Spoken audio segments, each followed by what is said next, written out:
Morning. कैसे हैं बच्चों? ठीक ठाक। चलिए, आज ह्यूमन फिजियोलॉजी का एक इम्पोर्टेंट चैप्टर है जो आज हम डिस्कस करेंगे, वो है breathing and exchange of gases. इससे पहले हम डिस्कस कर चुके थे डाइजेशन। आप जानते हैं कि अगर डाइजेशन की बात करें ना, डाइजेशन है, ब्रीदिंग है, नहीं सर्कुलेशन है, ये सब एक सिस्टमेटिक वे में है लाइफ प्रोसेस का। ये जो डाइजेशन है, ये जो ब्रीथिंग और एक्सचेंज ऑफ गैसेस है, बेस्ड है डाइजेशन पे, बेस्ड है डाइजेशन प्रोसेस में। क्यों बेस्ड है? आप जानते हैं कि डाइजेशन में क्या होता है? डाइजेशन में होता है जब आप फूड लेते हैं ना, तो फूड आप लेते हैं तो क्या होता है? एनर्जी फील होती है, एनर्जी मिलती है आपको, नहीं? और वो एनर्जी जो न्यूट्रिएंट्स होता है, कार्बोहाइड्रेट, प्रोटीन, फैट्स होता है, वो आपको ब्रेक हो जाता है किसमें? ग्लूकोज में, नहीं, अमीनो एसिड में ब्रेक हो जाता है, फैटी एसिड और ग्लिसरॉल में, फैटी एसिड्स एंड ग्लिसरॉल में टूट जाता है। ये जो एब्जॉर्बिंग पार्ट्स है, ये जो एसिमिलेटेड पार्ट है, जो आपको ब्लड वेसल के साथ क्या होगा, ये बड़ा ब्लड वेसल के साथ क्या होगा, आपके टिश्यू में जाएगा। और जहां टिश्यू मतलब every part, every organ of the body, जब तक एक एक ऑर्गन, एक एक टिश्यू में नहीं जाएगा, आपको क्या एनर्जी नहीं मिलेगा। तो वो एनर्जी आप, ये जो सेकेंड प्रोसेस है ब्रीथिंग एंड एक्सचेंज सिस्टम, उसमें आपको एनर्जी मिलता है। कैसे होता है?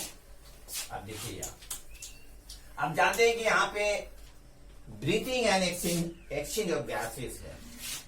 एक प्रोसेस है ब्रीदिंग, प्रोसेस क्या है? ब्रीदिंग है। और एक प्रोसेस है रेस्पिरेशन, नहीं? तो अगर ब्रीदिंग की बात करें तो ब्रीदिंग क्या है? सिंपल मेथड है। ये आपको कहा जाए, ये एक्सटर्नल प्रोसेस है जो कहा जाता है इनहेलेशन प्लस एक्सहेलेशन। क्या कहेंगे? इनहेलेशन प्लस एक्सहेलेशन को ब्रीदिंग कहा जाता है। क्या बोलेंगे उसको?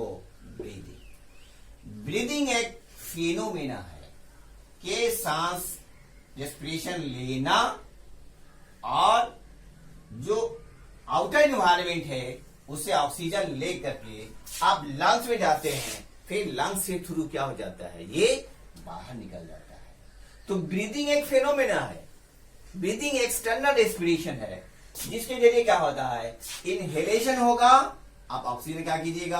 आप ऑक्सीजन लेते हैं। एक्सहेलेशन होता है तो कार्बन डाइऑक्साइड निकाल दिया जाता है। इसको क्या कहेगा? ब्रीदिंग कहा जाता है। जहां तक रेस्पिरेशन की बात करते हैं कि ये एक बायोलॉजिकल ऑक्सीडेशन है। क्या है ब्रीदिंग? अगर ब्रीदिंग की बात कहा जाए तो ब्रीदिंग जो है बायोलॉजिकल ऑक्सीडेशन है। बायोलॉजिकल ऑक्सीडेशन है किसका? ये बायोलॉजिकल ऑक्सीडेशन है कार्बोहाइड्रेट्स का, ये बायोलॉजिकल ऑक्सीडेशन है प्रोटीन का, ये बायोलॉजिकल ऑक्सीडेशन है फैट्स का, जो क्या करेगा? ये जो कैटाबोलिक रिएक्शंस है, रेस्पिरेशन क्या है? ये केमिकल रिएक्शन है जो तोड़ देता है इसमें, जिसको कहा जाता है, रेस्पिरेशन कहा जाता है सेलुलर रेस्पिरेशन। इस रेस्पिरेशन में क्या होगा? इस रेस्पिरेशन में अगर हम ऑक्सीजन लेते हैं तो ये लंग्स में जाता है, नहीं? और लंग्स के थ्रू कहां जाता है? लंग्स के थ्रू आपके ब्लड वेसल्स में जाता है। अब ब्लड वेसल्स के थ्रू कहां जाता है? ब्लड वेसल्स के थ्रू आपको जाता है टिश्यू में या सेल में, जहां आपको क्या होता है? जहां आपको एनर्जी मिलती है। ये कंसेप्ट है कि जहां आपको एनर्जी मिलेगा, तो एनर्जी किस फॉर्म में मिलता है? एनर्जी मिलता है एडिनोसिन ट्राइफॉस्फेट एटीपी के फॉर्म में। ये करेंसी है एनर्जी का। ये एनर्जी क्या है? ये करेंसी है। तो ये बायोलॉजिकल ऑक्सीडेशन है, जिसके द्वारा जो कैटाबॉलिक रिएक्शन होता है वो तोड़ देता है। तो कैटाबॉलिक रिएक्शन में क्या होगा, आप रिएक्शन को देख सकते हैं। आप यहाँ पे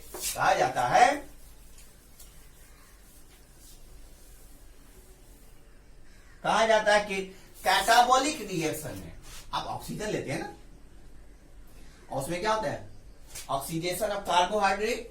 तो देखिए C6H12O6 ये ब्रेक कर जाता है, नहीं ये क्या करेगा, ये ब्रेक हो जाता है। तो ब्रेक होता है किसमें, ये ब्रेक होता है CO2 plus H2O plus ATP के फॉर्म में। आपको पढ़ना है नीट है, ATP के फॉर्म में बनता है, जो ATP क्या करेगा, आपको एनर्जी देगा। ये करेंसी है, ये एनर्जी का क्या है, ये करेंसी है। जो एटीपी का सिंथेसिस कहां होता है, एटीपी का सिंथेसिस कहां होता है, ये एटीपी का सिंथेसिस होता है माइटोकॉन्ड्रिया में। एटीपी का सिंथेसिस कहां होगा, ये एटीपी का सिंथेसिस माइटोकॉन्ड्रिया में होता है। इसलिए कहा जाता है माइटोकॉन्ड्रिया क्या कहा जाता है, माइटोकॉन्ड्रिया को कहा जाता है power house of the cell. इसका सिंथेसिस एटीपी का सिंथेसिस कहां होगा, इसलिए कहा जाता है कि एटीपी जो है, जो हेल्प करता है किसमें, एरोबिक रेस्पिरेशन में, जो हेल्प करता है किसमें, सेलुलर रेस्पिरेशन में। यहां एक कहा जाता है कि ये जो है, ये जो मतलब है कि इसमें एक रेस्पिरेटरी चेन होता है। अगर इसकी बात करेंगे ना, इसमें रेस्पिरेटरी चेन होता है, जिसको आप कहा जाता है ऑक्सीसोम कहा जाता है, ऑक्सीसोम कहा जाता है। ये रेस्पिरेटरी चेन होता है, जिस चेन के थ्रू क्या होता है, आपको एनर्जी मिलती है, जिस चेन के थ्रू क्या होता है, आप रेस्पिरेशन करते हैं। तो कहने का मतलब है कि ये जो प्रोसेस है, ये क्या है, कैटाबोलिक प्रोसेस है। क्या ये कैटाबोलिक प्रोसेस है, मतलब ये कैटाबोलिक करने का मतलब है, ये कार्बोहाइड्रेट है ना, तो क्या होगा, ये कार्बोहाइड्रेट टूट जाता है किसमें, कार्बन डाइऑक्साइड में, वाटर में, और एटीपी जो करेंसी है एनर्जी का, उसमें ब्रेक हो जाता है। तब जाके क्या होता है, आपके ब्लड वेसल में जाएगा। ब्लड वेसल के बाद क्या होता है, every parts, every organ of the body, वहां जाकर वो ट्रांसपोर्ट होता है। इसके जरिए क्या आपको एनर्जी मिलती है। कहने मतलब क्या है कि रेस्पिरेशन में कंपल्सरी एनर्जी का मिलना, मतलब कहने का मतलब है कि हमारे बॉडी में ऑक्सीजन कंपल्सरी है। एवरी टिश्यू, हर एक बॉडी के हर एक ऑर्गन में ऑक्सीजन का जाना कंपल्सरी होता है। क्यों, अगर ऑक्सीजन का, अगर वो क्या कहते हैं कि अगर वो ऑक्सीजन नहीं जाएगा तो जानते हैं क्या होता है,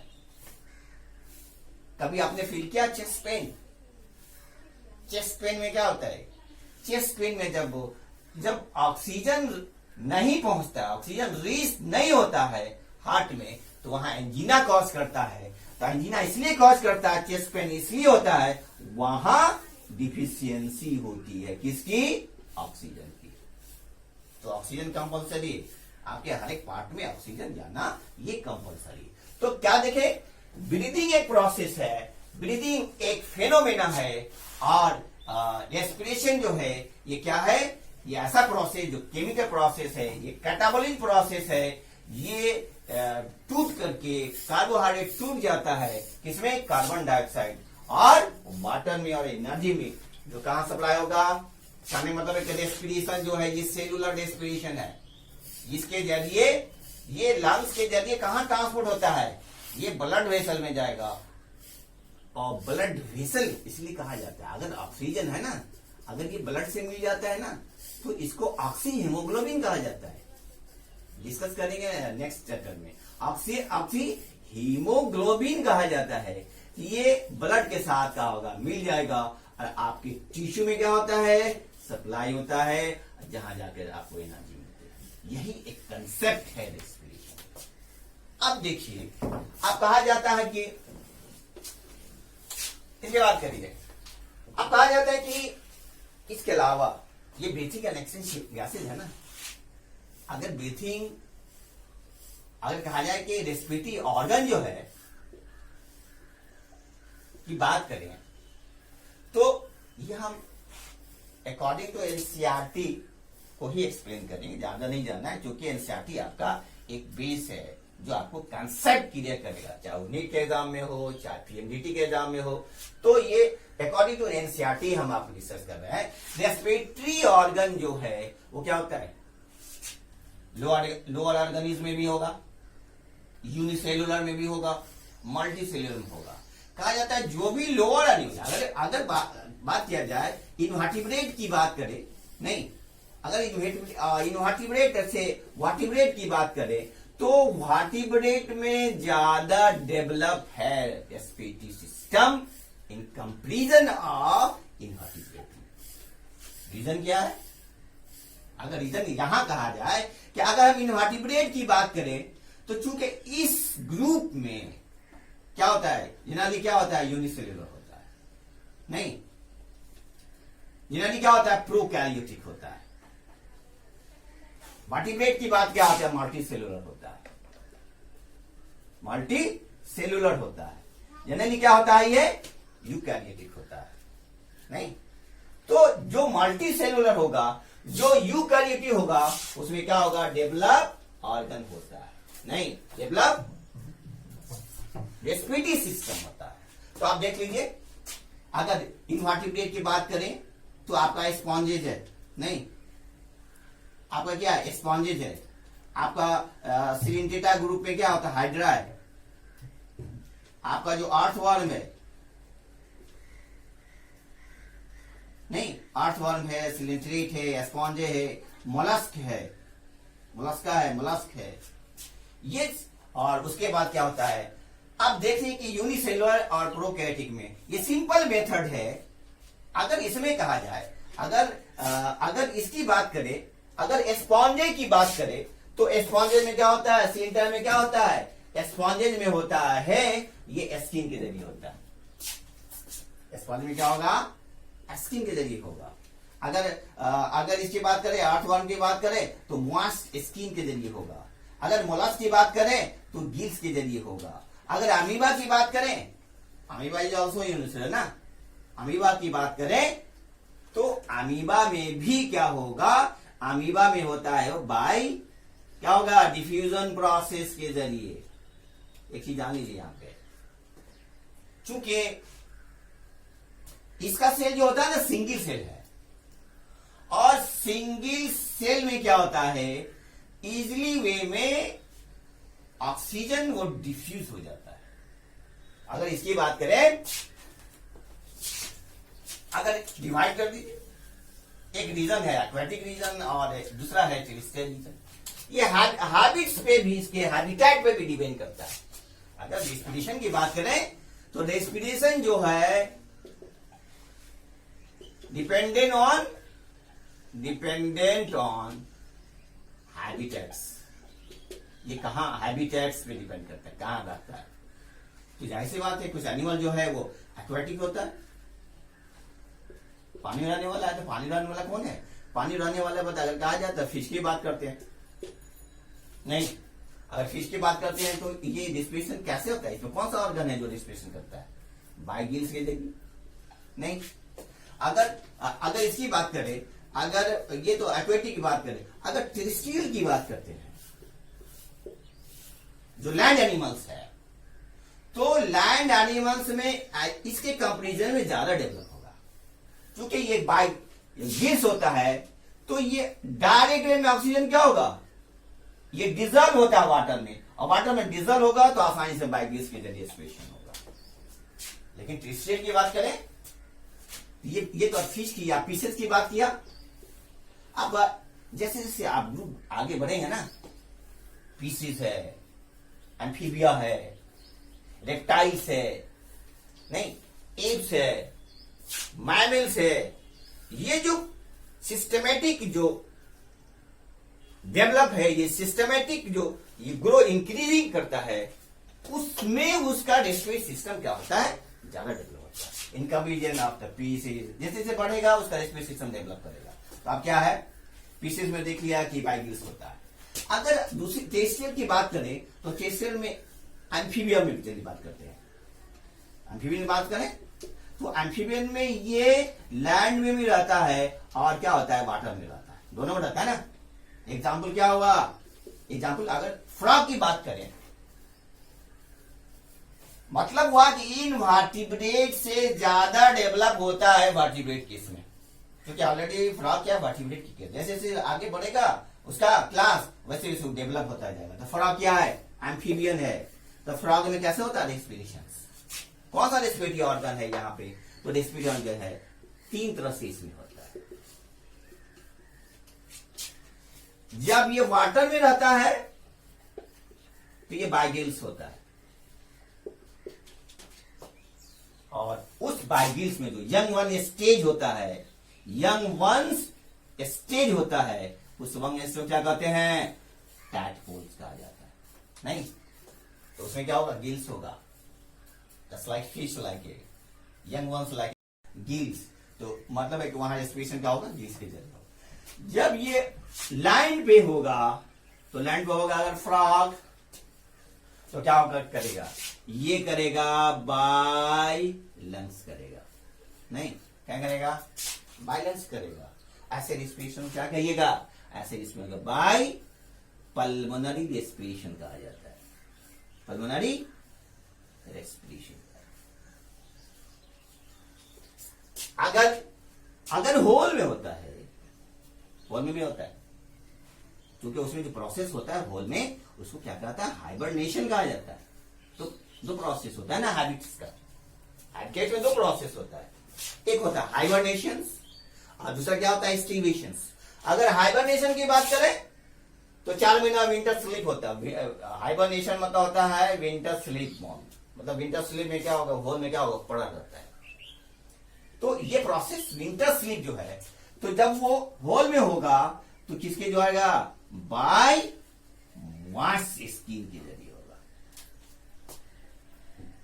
तो इस टाइप के रेस्पिरेशन को क्या कहिएगा, इस टाइप के रेस्पिरेशन को क्यूटेनियस रेस्पिरेशन कहा जाता है।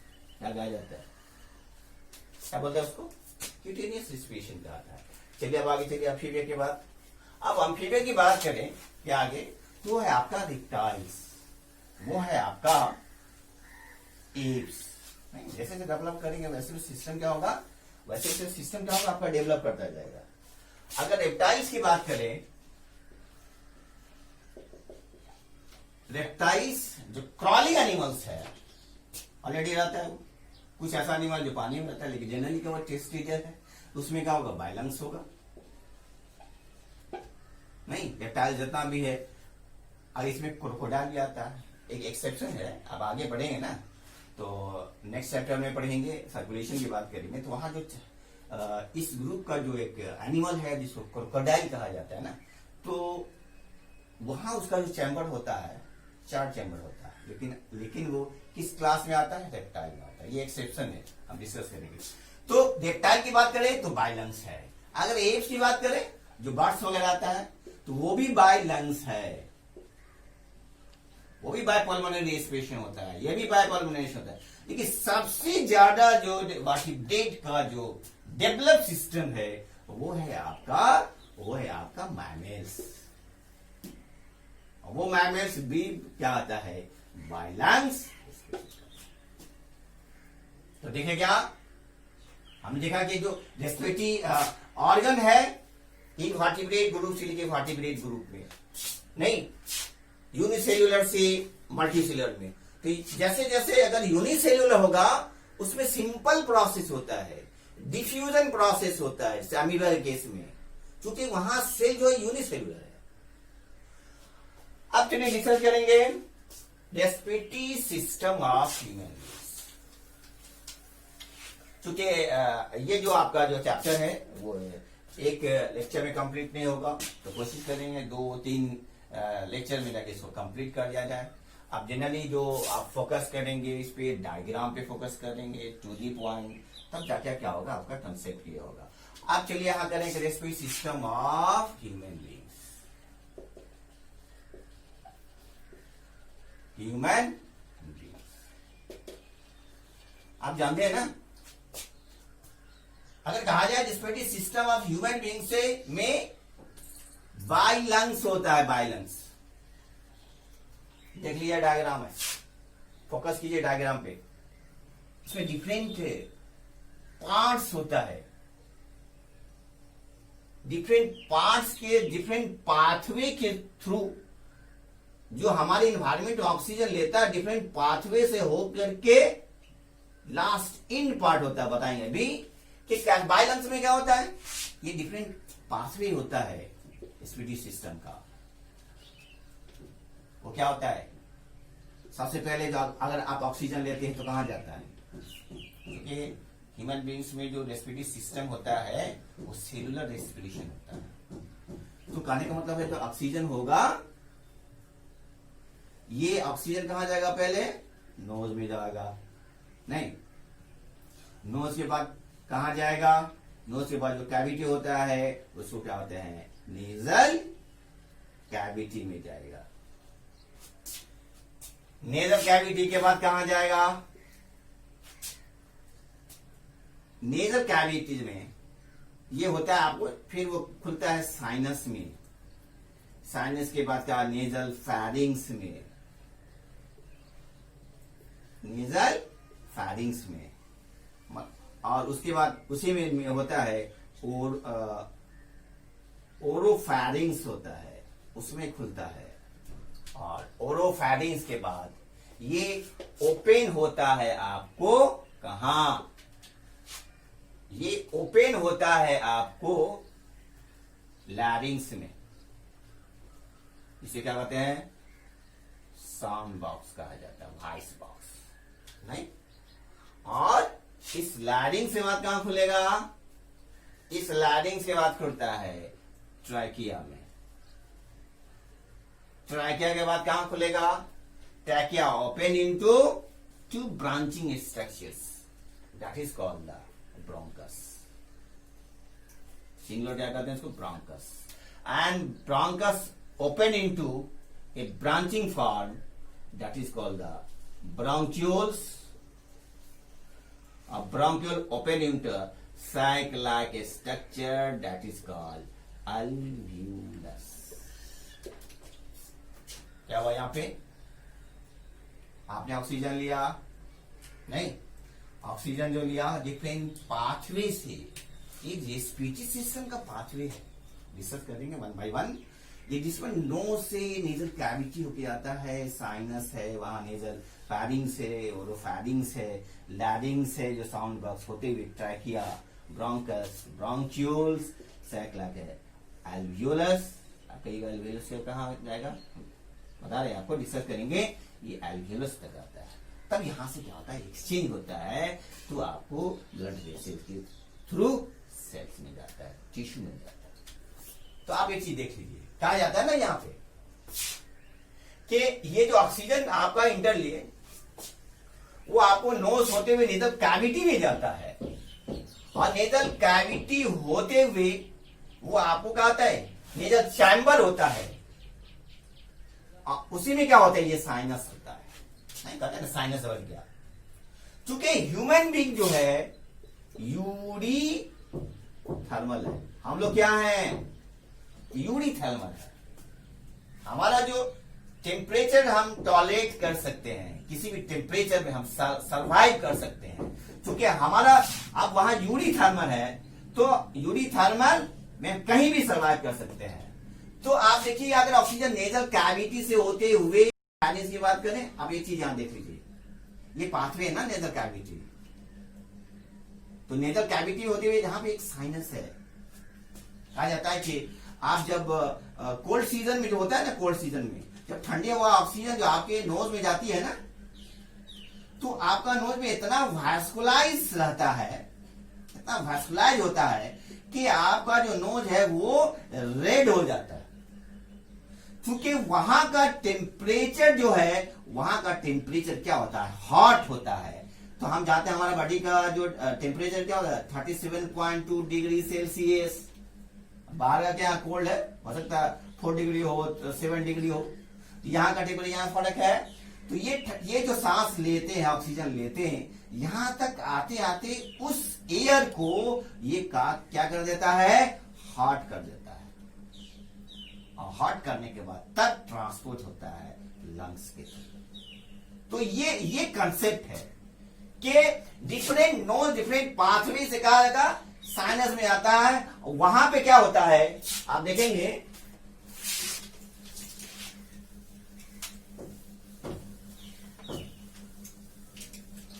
अब यहां देख लीजिए, यहां कर रहे हैं ना, यहां पे क्या फाइनेंस की बात कर रहे हैं ना, आप क्या वो फाइनेंस की बात करते हैं।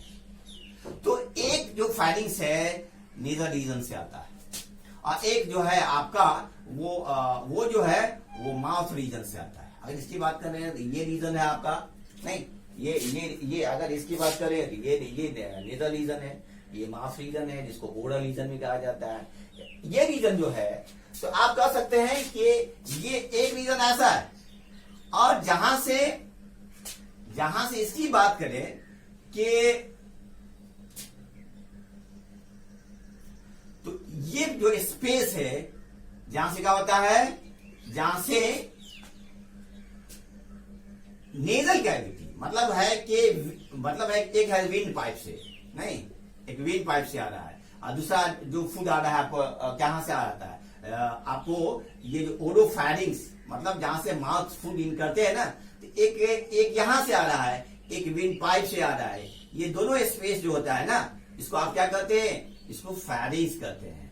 या नोज से आता है, नोज रीजन से कैविटी से, तो उसको कहिएगा नेजल फैरिंग्स।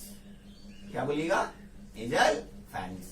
दोनों एक जगह मिलता है। और जहां आपको माउथ से आता है तो उसको क्या कहते हैं, ओरोफैरिंग्स कहा जाता है। क्या बोलेंगे वहां पे, ओरोफैरिंग्स। अब क्या होता है, ये होते हुए आप जानते हैं कि इसमें एक पार्ट होता है जिसको कहते हैं ग्लोटिस, और दूसरा पार्ट होता है इपीग्लोटिस की बात कर रहे हैं। एक होता है ग्लोटिस, दूसरा होता है इपीग्लोटिस। ये ग्लोटिस क्या है, ये ओपनिंग पार्ट है, ये ओपनिंग पार्ट है। और इपीग्लोटिस क्या है, ये फ्लैप है, एक कवर्ड है, एक ढक्कन है। काम क्या होगा, आप देख रहे हैं ना, यहां पे ये सांस ले रहा है ना, फूड आपका इधर से भी जा रहा है, फूड कहां जा रहा है, इधर से जा रहा है। तो जैसे ही फूड जाएगा ना, तो ये जो होल है उसको कहा जाता है ग्लोटिस, और ये फ्लैप लाइक स्ट्रक्चर है उसको कहा जाता है इपीग्लोटिस। तो कहने का मतलब है, ये जैसे फूड जाएगा तो ये जो आपका जो फ्लैप है इपीग्लोटिस है, वो क्या करेगा, विंग पाइप को ढक देगा। इसीलिए कहा जाता है खाने के बाद बोलना नहीं चाहिए। तो इपीग्लोटिस का काम होता है, food does not inter inside the wind pipe. Food को विंड पाइप में जाने से क्या होता है, वो रुकता है। इपीग्लोटिस का क्या हुआ, इपीग्लोटिस का काम ये हुआ कि food does not inter into wind pipe. यही वर्क है, यही फंक्शन है किसका, इपीग्लोटिस का। उसके बाद क्या होता है, राइट डाउन कर लीजिए, लिख लीजिए इसको। अब क्या होता है, आप देखिए यहां पे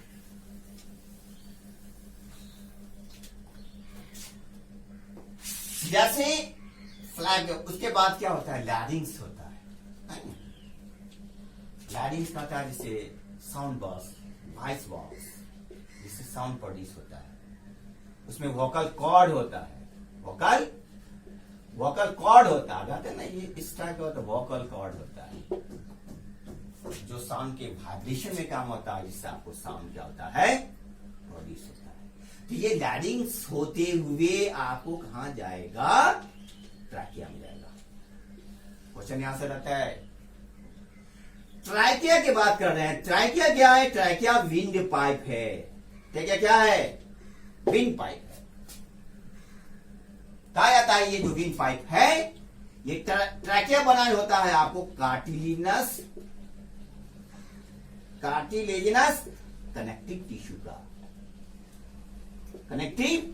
टिश्यू का बना होता है। और क्या ये बोन का क्यों नहीं बना होता, कहा जाए कि आपका जो विंड पाइप है, ये बोन का क्यों नहीं बना होता है, यही कहा जाता है। क्वेश्चन है why wall of the trachea does not collapse, क्यों नहीं हमारा wall of the trachea collapse करता है? रीजन यही है, ये जो हमारा विंड पाइप है, जो ट्रैकिया है, वो बना होता है किसका? कार्टिलेजिनस कनेक्टिव टिश्यू का। जो कार्टिलेज कनेक्टिव टिश्यू क्या करेगा? ये इलास्टिसिटी प्रोड्यूस करता है, इलास्टिसिटी,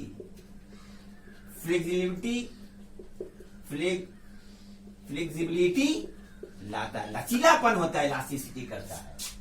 लचीलापन होगा जिससे वाइब्रेट करेगा, आपका कोलैप्स नहीं करेगा। दूसरा रीजन है, दूसरा रीजन यह है कि आप जानते हैं ना, उसमें सी सैपेट क्या होता है? रिंग होता है, सी सैपेट रिंग होता है। और सी सैपेट जो रिंग होता है, ये ट्रैकिया के दोनों वॉल को क्या करता है? ये कवर्ड और जकड़े हुआ रहता है। ये भी रीजन है। ये रिंग सैपेट है, सी सैपेट है, और ये जो रिंग सैपेट स्ट्रक्चर है, रिंग लाइक स्ट्रक्चर, ये ट्रैकिया के वॉल को क्या करेगा? प्रोटेक्ट करेगा, उसको चौक होने से बचाएगा, उसको सिकुड़ने से बचाएगा। अगर आप मान लिया कि ये स्ट्रॉ है ना, लंग्स में तो वो सुराख नहीं होता, ये स्ट्रॉ है, आप इसको अगर ये खींचेंगे ना, ईयर खींचेंगे तो ये चिपक जाएगा, तो वहां कोलैप्स होने का खतरा रहता है।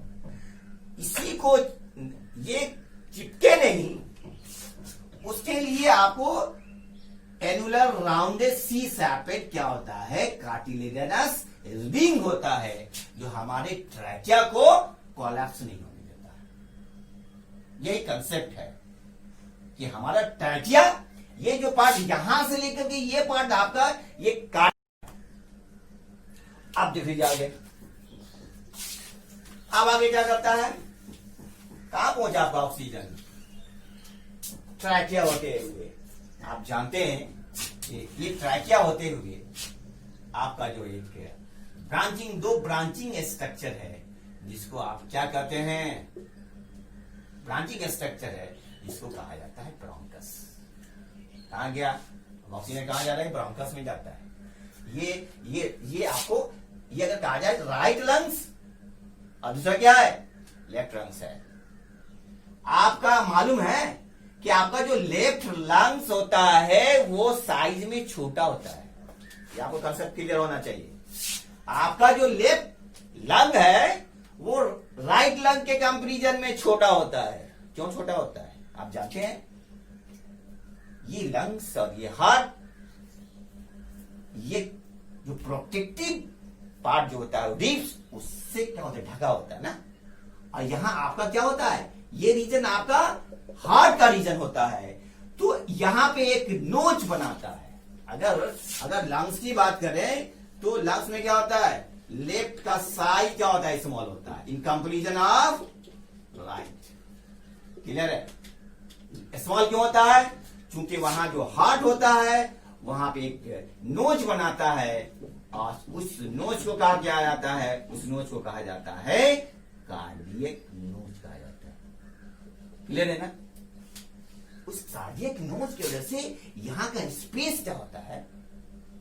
कम हो जाता है, जिसके वजह से आपका जो लेफ्ट लंग है उसका साइज क्या होगा? छोटा होगा। तो आप देखिए यहां पे कहा जाता है कि ब्रोंकस में आया, ब्रोंकस में ये ओपन होता है, एक लेफ्ट लंग्स में और दूसरा राइट लंग में। अब देख लीजिए उसके बाद ये खुलता है किसमें? ब्रांचिंग में, जिसको आप क्या कहते हैं? जिसको आप ब्रोंक्यूल्स कहते हैं। और ब्रोंक्यूल्स ये भी ब्रांचिंग पार्ट है। और ब्रांचिंग उसके बाद ओपन क्या होता है? जो ईयर सैक लाइक स्ट्रक्चर है, जो बंच ऑफ ग्रेप्स है, उसको क्या कहा जाता है? एल्वियोलस। सिंगुलर एल्वियोलस कहा जाता है, पूरा एल्वियोलाई कहा जाता है। ये एल्वियोलस है, ये ईयर लाइक जो सैक लाइक स्ट्रक्चर है, उसे क्या कहा जाता है? उसे एल्वियोलस कहा जाता है। आपका ऑक्सीजन यहां तक आ चुका है। ये सेल टू सेल हो करके आपको टिश्यू में कैसे जाएगा? आपको एनर्जी कैसे मिलेगा? तो कहां पहुंचा ये? एल्वियोलस में। और आप जानते हैं कि ना, हमारे बॉडी में 1000, 2000, 3000 एल्वियोलस नहीं होता है, मिलियन एंड मिलियन एल्वियोलस होता है। ये बंच ऑफ ग्रेप्स है, ग्रेप्स के गुच्छे के लायक है, ट्री के लायक है। तो अगर आप देखेंगे,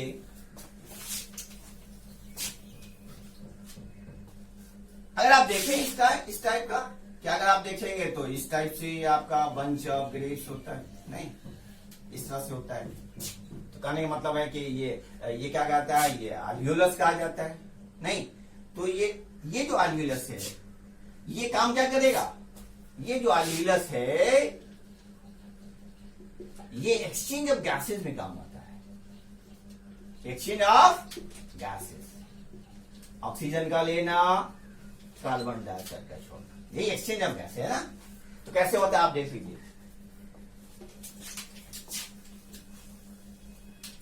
आप यहां देखें, ये मान लीजिए कि ये alveolus है, ऑक्सीजन आपका आया, ये पार्ट साइक्लिक स्ट्रक्चर, नहीं इसमें क्या होता है, सेल है, ये आपका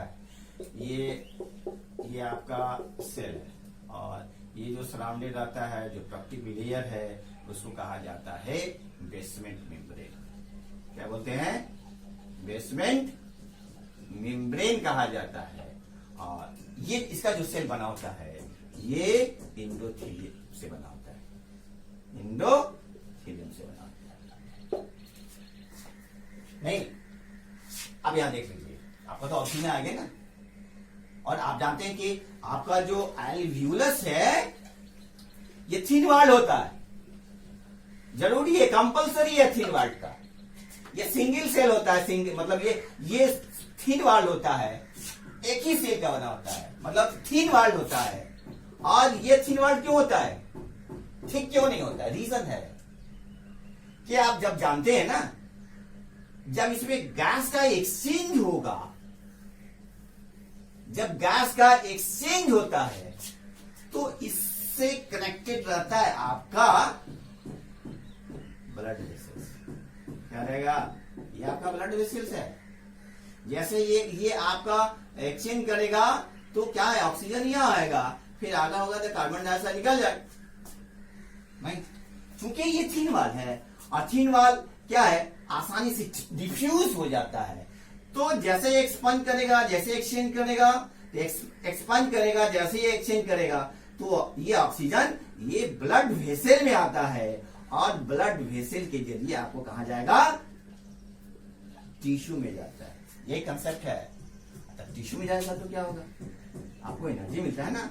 तो कहने का मतलब है कि ये जो है, किस तरह से ये ऑक्सीजन पहुंचता है आपको इन पार्ट में, माउथ से लेकर के क्या होता है, ये रीजन नहीं, वो एयर साइक्लिक स्ट्रक्चर है, वहां जाता है, जिसको alveolus कहते हैं। एक्सचेंज ऑफ गैस होता है, जिसके जरिए क्या होता है, ऑक्सीजन, ये थिन मेम्ब्रेन होता है, और उसके प्रोटेक्टिव लेयर को बेसमेंट मेम्ब्रेन कहता है। तो जब एक्सचेंज करता है तो ऑक्सीजन जाता है ब्लड वेसल्स में, और इसी ब्लड मेम्ब्रेन क्या होता है, टिश्यू में जाता है, फिर वो ऑक्सीजन, वो कार्बन डाइऑक्साइड निकल के फिर लंग्स की जगह बाहर निकलता है। दूसरा चीज क्या है, आप जानते हैं कि हमेशा कहा जाता है कि हमारा जो लंग्स है ना, ये लंग्स जो है, लंग्स डबल लेयर से सराउंडेड रहता है, डबल मेम्ब्रेन का। मेम्ब्रेन से क्या होता है, सराउंडेड रहता है। ये लंग्स है ना, इसको कहा जाता है प्लूरल मेम्ब्रेन। ये जो है ना, ये प्लूरल मेम्ब्रेन, उसको क्या बोलिएगा, प्लूरल मेम्ब्रेन कहा जाता है। और इस प्लूरल मेम्ब्रेन के जो बीच में जो फ्लूइड होता है, उस फ्लूइड का नाम है प्लूरल फ्लूइड का। बहुत बड़ा रोल होता है, इसी में नहीं होता। अरे भाई कहना क्या, इसमें क्या काम है इसका, इसमें प्लूरल मेम्ब्रेन है, उसके बीच में फ्लूइड है, ये कंपलसरी है ना। ये डायफ्राम है, डोम सेपरेट डायफ्राम है, वहां कंट्रैक्शन और रिलैक्सेशन होता है। अगर आप किसी बाइक में अगर मोबिल डालते हैं, तो मोबिल का क्या है कि गाड़ी को स्मूथली चलने के लिए क्या होता है, अगर नहीं होगा तो क्या होगा, सही से नहीं होगा, आपका डैमेज हो जाएगा। तो यहां जो है आपका प्लूरल मेम्ब्रेन, इसमें जो फ्लूइड होता है उसको प्लूरल फ्लूइड कहा जाता है। जिस फ्लूइड के जरिए क्या होता है, घर्षण पैदा नहीं होने देता है। जब फ्रिक्शन पैदा नहीं होगा, यह आपको प्रोटेक्ट करता है, फ्रिक्शन नहीं होगा। जब फ्रिक्शन नहीं होगा तो क्या उसमें इन्फ्लामेशन नहीं होगा। इन्फ्लामेशन नहीं होगा तो मतलब है कि ये मतलब इन्फेक्शन नहीं होगा। बहुत सारे एग्जाम्पल है, हार्ट में देख लीजिए, नहीं कार्डियल फ्लूइड होता है, आपका हार्ट हमेशा कंट्रैक्ट और रिलैक्स होता है, उसको प्रोटेक्ट करने के लिए, उसको इंजुरी से बचाता है। ये फ्लूइड क्या करे, इंजुरी से बचाता है, लंग्स के इंजुरी से बचाएगा, जिसको प्लूरल फ्लूइड कहा जाता है। वहां इन्फ्लेमेशन नहीं होगा, वहां इन्फेक्शन नहीं होगा। जब इन्फेक्शन नहीं होगा तो स्मूथली आपका लंग्स क्या करेगा, प्रॉपर वे में वर्क करेगा। आप जानते हैं कि अगर एक आर्थराइटिस होता है, दो बोन के जो बीच में अगर होता है ना, इंसान को कभी कभी पेन होता है ना। अगर इसकी बात करें, अगर इसकी बात यहाँ आर्थराइटिस होता है, उसमें भी क्या होता है, आर्थराइटिस फ्लूइड होता है। ये आपके फ्रिक्शन को रोकता है। उसी तरह से यहाँ पे जो फ्लूइड होता है आपके फ्रिक्शन को रोकता है, इनको इन्फ्लामेशन से रोकता है, उनको डिजीज से रोकता है। उसी तरह हार्ट में होता है, वहां क्या होता है, वो कार्डियल फ्लूइड होता है, उस कार्डियल फ्लूइड से इन्फ्लामेशन से, इंजुरी से बचाता है। यही रीजन है कि इसमें लंग्स के जो डबल मेम्ब्रेन है उसमें क्या होता है, फ्लूइड होता है, जिससे क्या कहते हैं, प्लूरल फ्लूइड कहता है। आप नेक्स्ट लेक्चर में पढ़ेंगे कि डिसऑर्डर होता है तो क्या होता है, नहीं डिसऑर्डर होगा तो क्या होगा। तो आइए, आप क्या देखा, आपने देखा कि किस तरह से ब्रीथिंग देखा, कैसे एक्सचेंज ऑफ गैस होता है, ब्रीथिंग क्या है, ब्रीथिंग एक फिनोमेना है, रेस्पिरेशन क्या है, केमिकल प्रोसेस है, एक क्या है, ये एक कैटाबॉलिक रिएक्शन है जो कार्बोहाइड्रेट को तोड़ देता है कार्बन डाइऑक्साइड में और किसमें, वाटर में और एनर्जी में। जो एनर्जी डिफरेंट पाथवे होते हुए डिफरेंट जो पाथवे होते हुए आपको टिश्यू में जाता है, जिससे आपको क्या होता है, एनर्जी होता है। तो नेक्स्ट लेक्चर हम डिस्कस करेंगे mechanism of reaction. Thank you.